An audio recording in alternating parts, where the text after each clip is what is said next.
Hey guys, this is EJ Holland with the Wolverine.com, and we're back with another Wolverine live recruiting show here on our YouTube channel. If you're not a subscriber to our YouTube channel, make sure to hit that subscribe button. It is completely free. Click the like button as well. It helps with our algorithm, helps us get in front of other Michigan, so we can have other guys participate in the chat and ask more questions. Today, of course, is the Q&A show, and that means that you guys can ask any question you want. I will answer them in the order they are asked. But before we dive more into that, I want to bring you all a message from one of our sponsors, Vitamin Energy. Vitamin Energy is a powerful, naturally caffeinated energy shot that nourishes your body with vitamins, supports healthy weight loss, and boosts energy for 7+ hours with no jitters or sugar crash. I personally use Vitamin Energy when I'm on the road. I have an early trip tomorrow and I'm going to take some Vitamin Energy so I can stay awake on the road, making the long drive. It's naturally caffeinated. It's gluten free, zero sugars and artificial flavors. There's something for everyone, whether it's the immune and mood booster, the B12 vitamin D, the Sport Plus, the Workout Plus. There's no jitters, no crash. It supports gut health. It's energy with benefits. Visit vitaminenergy.com. Use promo code Wolverine BOGO. You buy one, you get one free with promo code Wolverine BOGO, which you can see here on the little border of the screen at vitaminenergy.com. Also, make sure to subscribe to the Wolverine.com today for just $29.99 until August 31st. That gets you through this basketball transfer portal season, the spring evaluation recruiting period, and you get to be part of a great message board community over at the fort with more than 8,000 unique individual users. So make sure to sign up today at the Wolverine.com for just $29.99 until August 31st. All right, I think we got all the promo messages out of the way for now. So, like I said, guys, I am EJ Holland with the Wolverine.com. I am here to answer your recruiting questions tonight. We are going in the order they are asked. However, if you want to skip the line and donate to the travel budget, make sure to hit that donate button. And you guys can enter the mix with a super chat and skip the line. All right, let's go ahead and get the show started from Buzz Buzzer. And he says, offensive recruiting is on fire. I don't want to seem ungrateful, but when are we going to get some defensive commits? Before I answer that question, guys, let me know if I sound okay. We are still without a producer. I am told this is the last week we are going to be without a producer. So hopefully we get that straightened out soon. And we get some highlights on the screen and we don't have any more weird technical difficulties. So let me know if I'm good, and hopefully we will get the producer situation resolved soon. But to answer Buzz Buzzer's question, which is when are we going to get some defensive commits? We'll see. I mean, it is interesting. I was kind of doing my updated confidence levels on the On3 recruiting prediction machine yesterday, and it's just a bunch of offensive guys. I mean, obviously you have the offensive line guys like Jake Warnera and Blake Frazier. You have the receivers that have been heavy leans like Amarion Stewart and Shannon Goodwin. You have Brady Prescorn out there, who Michigan's doing really well with, top 100 in-state tight end. So a lot of options for potential commit candidates on the offensive side of the ball. On the defensive side of the ball, you know, the guys that come to mind are right away, you have Brian Robinson on 300 edge out of Ohio. Robinson's an interesting case. So you had a prediction come in from the Kentucky site today, and Kentucky's making him a super big priority. I think, you know, he's been a Michigan lean for so long. It's like, when is this decision going to come? And if it doesn't come in the near future, do you explore more options? And I know there are some other options out there. Michigan's in the mix with several potential edge targets. You also have some guys close to home that are really interested, that are probably in the same tier as Brian Robinson, like a Marquise Lightfoot or a Brandon Davis Swain. So that one's a really interesting one to follow. I think, you know, Michigan, or I think Brian needs to kind of get it done sooner rather than later. But aside from Brian Robinson, I think Aaron Childs is still a really strong lean to Michigan. I still like where the Wolverines stand now. Childs is going to take his summer official visit, so I'm not expecting a decision from him to come soon. But it is a positive that Michigan is getting the last OV, and I still think the Wolverines can get that done. Now, on the corner board, you have obviously Bryce West and Aaron Scott. But I think if Michigan starts to push for some of those second tier targets, like maybe an Austin Alexander out of Chicago, then, you could see one of those guys jump on board. There's several intriguing names in that second tier of the corner board. You also have Jeremiah Lowe from Kentucky, who visited Nigel Maynard from Tennessee, who visited Jalen Todd as an in-state prospect. So if Michigan goes in on any of those second tier corners, you could see them jump on board. Jay Harbaugh has Michigan in it with several elite safety prospects like Saquon Patterson and Ricardo Jones, but I'm not sure those guys are close to making a decision. I think if we just go down the line position wise, linebacker, we obviously talked about Childs, Michigan in a great spot with Jeremiah Beasley, but also not deciding until the summer. I think there are several nose prospects that we still have to get a feel for, including David Pale, who was just on campus for a visit. Like I said, there's several edge targets on the board, but as far as imminent commitments, I mean, not really a lot of guys to talk about, with the exception of maybe Brian Robinson, who should probably lock up his spot. Let's go ahead and go down to Go Blue 81. And he says, hello, EJ. I was wondering how we stand with Zadavian Sims, Micah Gilbert, and DJ Pickett. And also, we're doing good with offensive line. So how many do you think we take this cycle? All right, let's go one by one here. And remember, guys, if you all want to skip ahead in the line, click the super chat button, and you guys can donate to my travel budget so I can see recruits across the country, and you guys get to skip the line. Let's go ahead and start off with Zadavian Sims, 4-star defensive lineman out of Oklahoma, just named Michigan in his top group. He told me that he plans to make an unofficial visit to Michigan soon. Sims is an interesting prospect, kind of in the same way of Brandon Davis Swain. I'm not sure if he's really going to be a big edge or if he's going to be a 3 technique. I probably prefer him in that 3 technique type of role. He's listed at 235 on 3, but other sites have him at 270. So I'm really curious to see exactly what his build looks like. I haven't seen Sims in person, so just kind of going off films and recent clips of him. But I think Michigan is in the mix there. That one seems to be kind of a little bit of an NIL recruitment, so I'm curious to see how that angle goes. Michigan State was considered the leader for a long time, so he's definitely willing to leave his home region. But, Michigan State, I don't necessarily see as a clear front runner anymore. They are still in the mix as well, but with Brandon Jordan leaving, that was kind of the tie there. So this recruitment seems pretty open. I don't know. I think a lot of Sims's recruitment will probably depend on these later spring visits, summer official visits, and things like that. But I think we'll also know more once Mike Elston goes down to Oklahoma and sees him during the spring evaluation period.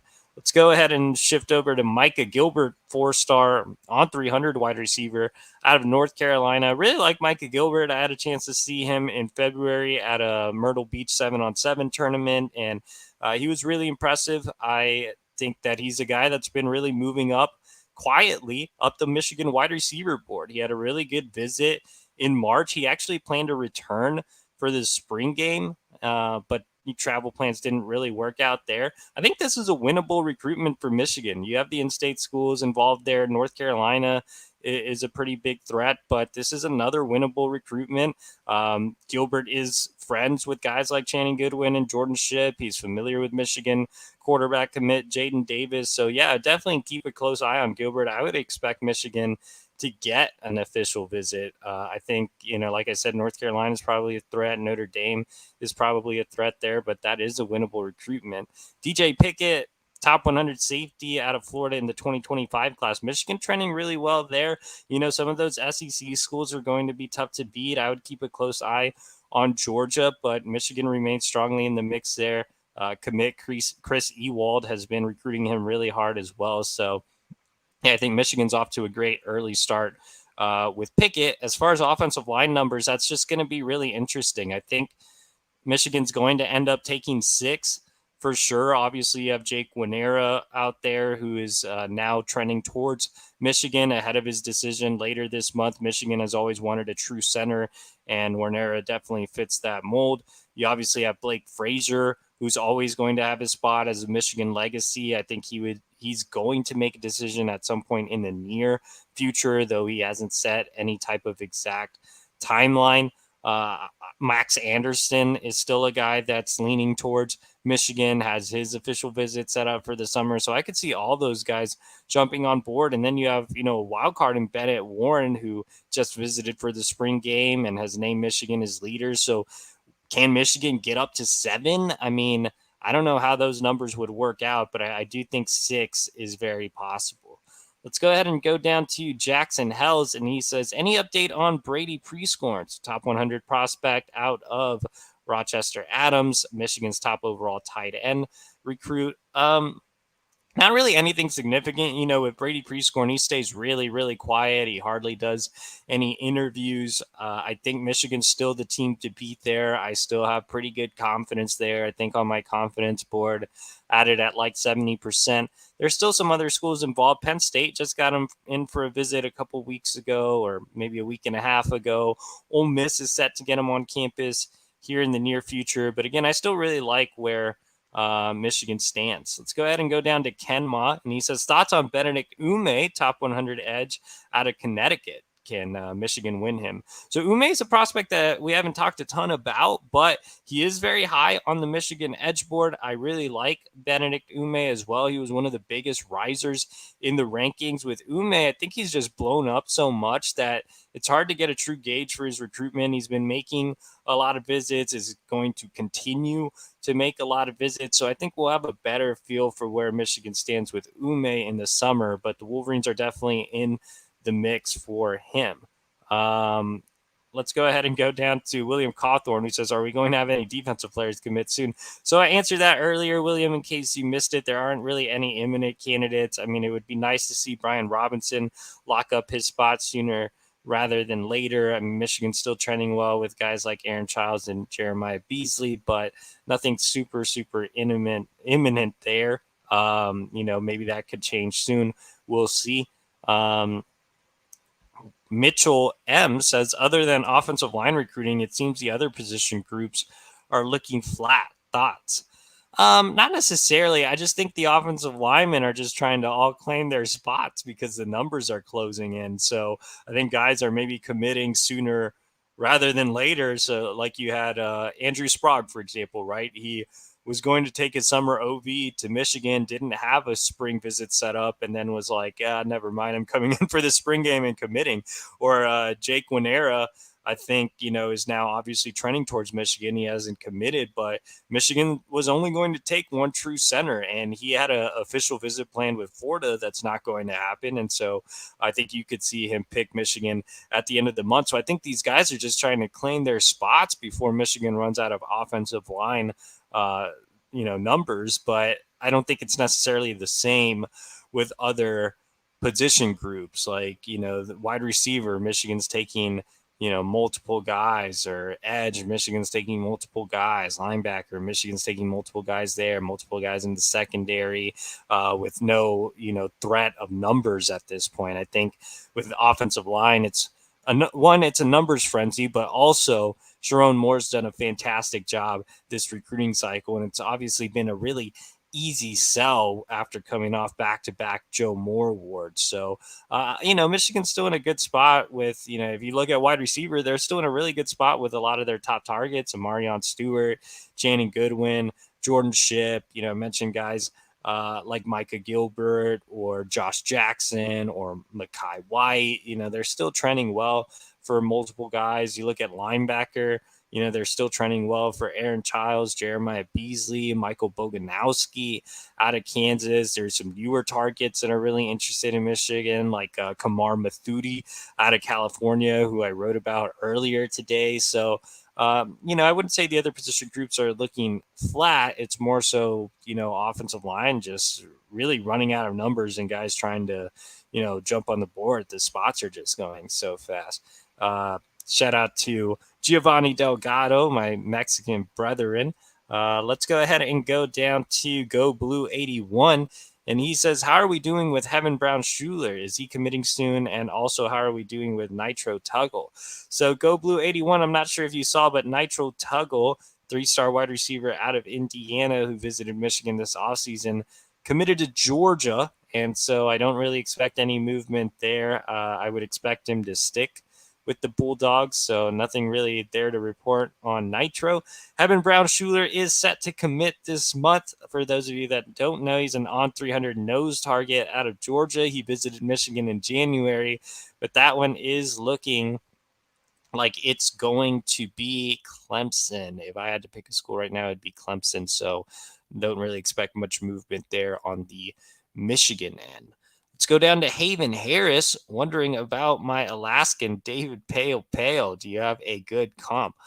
I don't really have a good comp, so apologies, Haven. I definitely want to watch a little bit more of his film, and I plan to go out to see him at some point here in the near future as well. But he's definitely a big target now. He's really moved up the nose board, which doesn't have a ton of clarity at this time. He really had a great visit to Michigan, enjoyed his time in Ann Arbor. He was at Penn State this week, so they're also a threat. Some schools back west are also threats as well. But I think Michigan's trending in the right direction. I think they get him in for an OV. Excited to go out and see him, get a live evaluation period or live evaluation of him, and also just kind of chop it up with him in person to see how he's really feeling about the Wolverine. So I do plan on going out there here pretty soon and getting you more information. But see, we have fans all the way from Alaska joining us here. The Go Blue Wave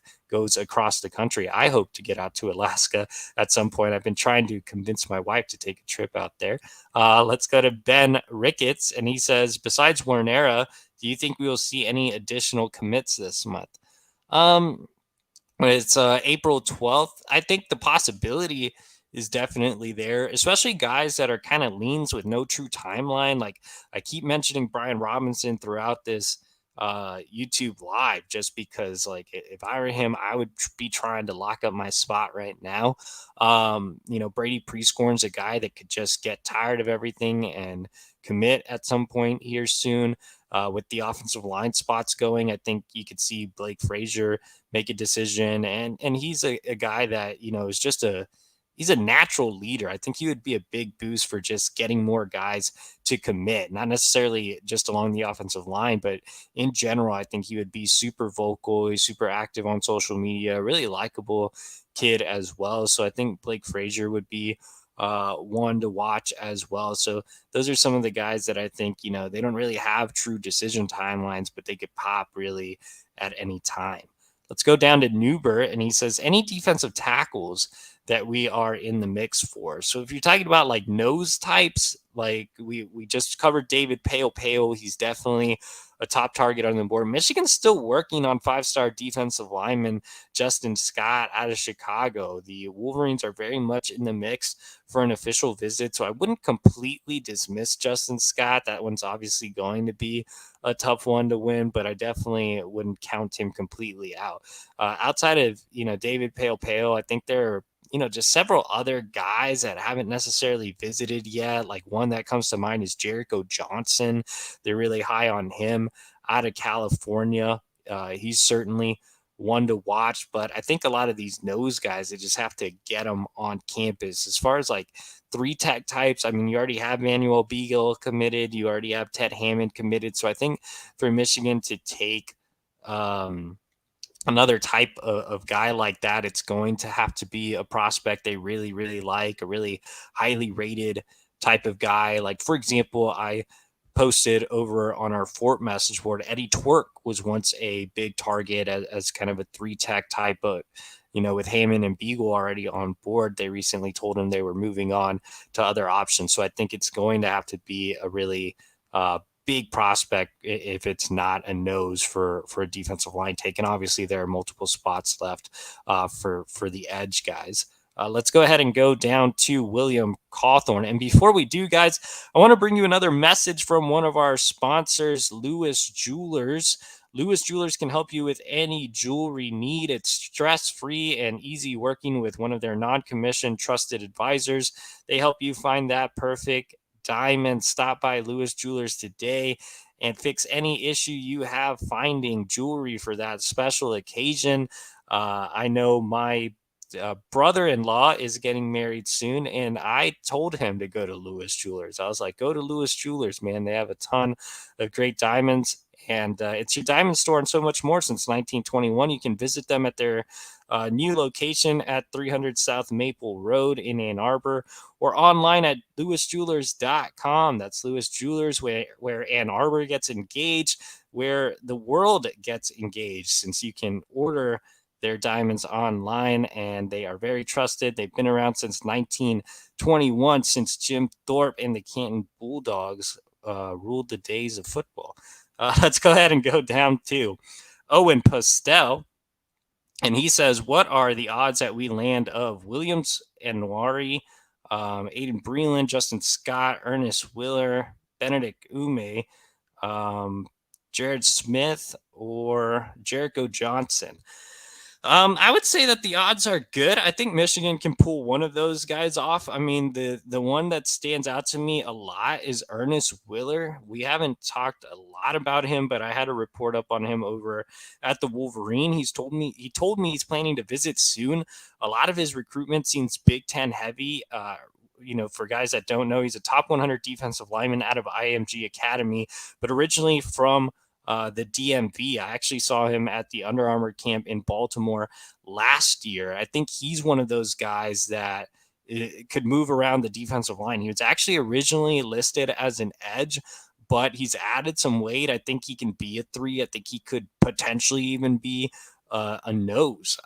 He's just a really intriguing prospect. I haven't seen him since that Under Armour camp in Baltimore, so I'd like to go out to IMG and catch a glimpse of him soon. But he's definitely an interesting guy that's really high on Michigan. And like I said, it's more of a Big Ten type of recruitment as opposed to an SEC type of recruitment. So that's a winnable one. Benedict Ume is a guy that I mentioned that obviously, his recruitment's just getting started, but Mike Elston has some really strong ties to those Connecticut boarding schools. I think that will help with Ume and Smith as well. So I think it's definitely possible to see Michigan landing one of these guys. I think Breland being out of region from the West Coast, probably not. Williams and Nwari seems like a super huge long shot. Jericho Johnson's just kind of an unknown right now, but I do think it's possible that Michigan comes away with one here. Let's go down to Go Blue 81, and he says Prescorn or Max LeBlanc at tight end. Could we get both or just one? Not sure how many tight ends we'll take. I'm not sure Michigan will take 3 tight ends. They'll take 2. I mean, Prescorn would definitely be the priority over Max LeBlanc. Maybe there's a situation where they could take LeBlanc just in case, with Hogan Hanson visiting Miami and being an out of region guy. And then you take Prescorn. But right now, I would probably say 2 is the more likely scenario, with Prescorn remaining the top priority. But look, credit to Grant Newsome. He is not a fan of the all your eggs in one basket. He is consistently recruiting top tight ends, whether it's Max LeBlanc or Carter Nelson out of Nebraska or Walter Matthews out of Georgia, who recently visited. I mean, he's giving himself some options for sure. Let's go ahead and go down to Mitchell M. And he says secondary and D-line are a little concerning, which is confusing because Klink is a great recruiter and so is Elston. Should be getting more top-tier prospects. Yeah, I mean, Elston's a guy that's known as a great evaluator of talent, and so he took guys early that he really likes. Manuel Beagle, is obviously an international prospect who spent last year at one of the Connecticut boarding schools at Choate. So I think he's a guy with a lot of upside. I think Mike Elston probably values Ted Hammond a lot more than the recruiting services do. It would be nice to see Michigan land an elite level nose, but obviously that's going to be tough. A lot of those big 300 pounders end up going to SEC country. But, I kind of agree. I mean, I would like to see Elston land some more highly touted guys, but I also do trust his evaluations as well. With corner, I just think it's kind of a weird year. It's really Aaron Scott and Bryce West as those realistic targets, and then everybody else, right? So it's not like there's uh, an array of options here that are other highly rated guys. It's more project guys after that. So I'm just not sure. It might just be a weaker year nationally. I mean, Jay Harbaugh quietly has Michigan in the mix with some really nice prospects. Ricardo Jones is an elite level guy. Zaquan Patterson is an elite level guy. Josiah Brown out of Long Island's a guy that we don't talk a lot about, but Michigan squarely in the mix. I know I'm missing somebody. Jordan Johnson Rubel out of IMG Academy, who just visited this spring, is very highly touted. So they're in the mix. Those safety targets are just going to take a little longer, though. We have a super chat from William Cawthorn. So let me go all the way down to him. He is skipping the line, which is smart because we only have 4 minutes left. William Cawthorn, what will it take to get a 5-star talent at the wide receiver spot? Probably JJ having a really big year, Michigan opening up things more with the pass game, but that's going to be tough when you have Blake Corum returning, you have Donovan Edwards to hand the ball off to, and you have the back-to-back Joe Moore Award winners along the offensive line. So right now, I don't think any 5-star level receivers are really in the mix for Michigan. I think Ryan Wingo, who's visited twice in the past, is tailing off. I think Gatlin Bear is the only real top 100 wide receiver that Michigan has a true shot with. So I think, even though Michigan got Jaden Davis on board, which is nice, and it'll help with wide receiver targets like Jordan Shipp and Channing Goodwin and Marion Stewart, they obviously aren't 5-star recruits. I think in order for that to happen, the offense would have to open up a little bit more for guys to be really, really interested, or, new land like Bryce Underwood next cycle, who's the number 1 recruit in the country and has so many guys that would want to play with him. That would be something. But as things stand right now, not a ton of movement with those elite level wide receivers. We have another super chat from Francis Garcia, $10. Shout out to Francis. What's the point of a silent commit? If a recruit wants to end up at a school to save a scholarship, shouldn't they receive that kid's public endorsement as recompense? Yeah, I mean, look, Francis, that's a good question. I mean, silent commits don't mean a lot unless you make a silent commitment and you're setting something up. So a lot of times, kids will set a silent commit and they're trying to plan a ceremony or get a graphic done or get a visit done, or not a visit, but a video done. So something along those lines where they're trying to set up a date and a commitment party for family and friends, or trying to get something done for social media. That's a real silent commitment. Other silent commitments, it's kind of just reserving a spot. But I think, it's to the point where staffs really aren't getting super excited about silent commits, especially after last cycle. And we are now kind of in the NIL era where things can just change so rapidly. I mean, Michigan had, a handful of silent commits last cycle that didn't end up coming into fruition because, NIL was such a factor that it led to them picking somewhere else. So silent commits are really hard to get behind unless we know that there's a commitment date coming behind that. $2 from Jason Moose, and he says Michigan is getting too many offensive linemen. We need more defense. So not really a question there, just more of a comment from Jason Moose. Look, you take all the offensive linemen you can get. I mean, at some point you have to cut it off with numbers, but if these elite level offensive linemen want to keep jumping on board, then, all power to them for sure. So let's go ahead and get back to the order we are in. Let me try to find where we were at. So sorry about that, guys. Let's go back to William Cawthorn. And he says, is football recruiting and basketball recruiting different? Like, do you only cover football and basketball has its own coverage? Yes, basketball has its own coverage. I do not cover basketball. I haven't covered basketball in like 10 years. The last time I covered basketball, I was still like in college, and I covered SMU when Larry Brown was there, which is pretty fun. I got to go on the EYBL circuit and all of that stuff. But I enjoy playing basketball. I don't really watch basketball. I don't really love basketball like I do football. So, yeah, they have their own coverage. Chris Ballas, Clayton Safety, the team guys, Anthony Broom, they kind of take care of basketball stuff. I don't really want any part of basketball. Ben Ricketts says, any concerns with Hogan Hanson visiting Miami?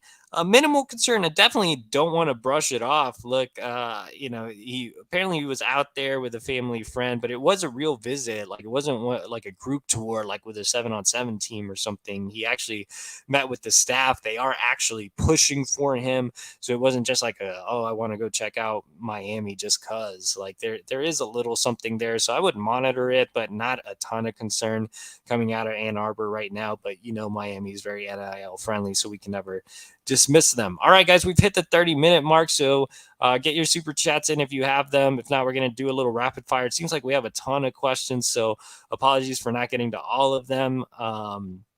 Let's do some rapid fire here. Let's go with Tyler Princeton. He says, think Michigan will land any other 5-stars in the 2024 class? It depends on how the rankings shake out. I don't know. Maybe if like Brady Prescorn gets a big bump or Aaron Childs gets a big bump. I mean, he's rated really low by On3, but he's a 5-star level guy in my book. Then maybe probably not any of the guys that are currently rated 5 stars.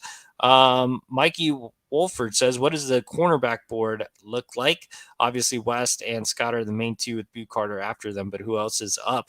So yeah, it's Scott and West and everybody else. Boot Carter's more of a Swiss Army knife, kind of more of a nickel type. But after those, it's more project guys like I mentioned earlier. Jalen Todd, Nigel Maynard, Jeremiah Lowe. Tyshawn White is a highly rated guy out of Georgia that I was gonna put a quick note up over at the Wolverine on. He's definitely on the board as well. Austin Alexander out of Chicago who visited. So yeah, definitely some others. Let's go ahead and go down to Theodore Dodge. Sorry if you've already covered this, but my understanding was Brandon Baker visited last weekend. We had not heard much about it. Apparently he's rescheduling his visit, Theodore, so he did not make it.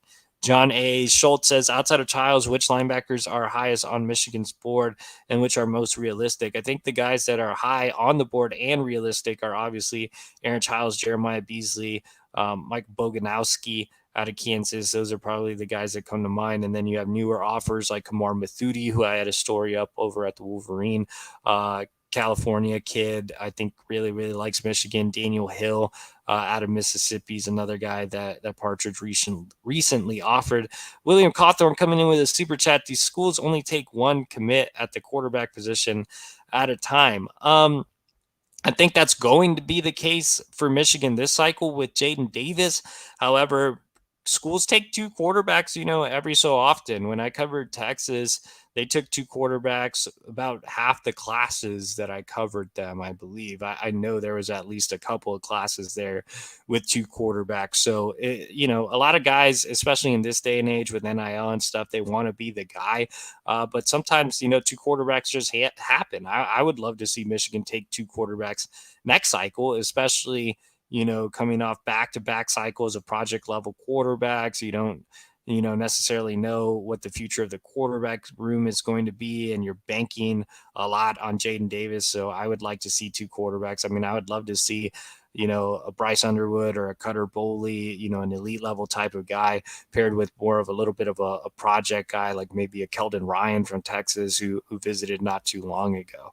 I think those are all the super chats. Apologies again for not having a producer and having to do all of this on my own. And lastly, it says, let's do one more question. So sorry, guys. Let's see if I can find one more question that wasn't super chat.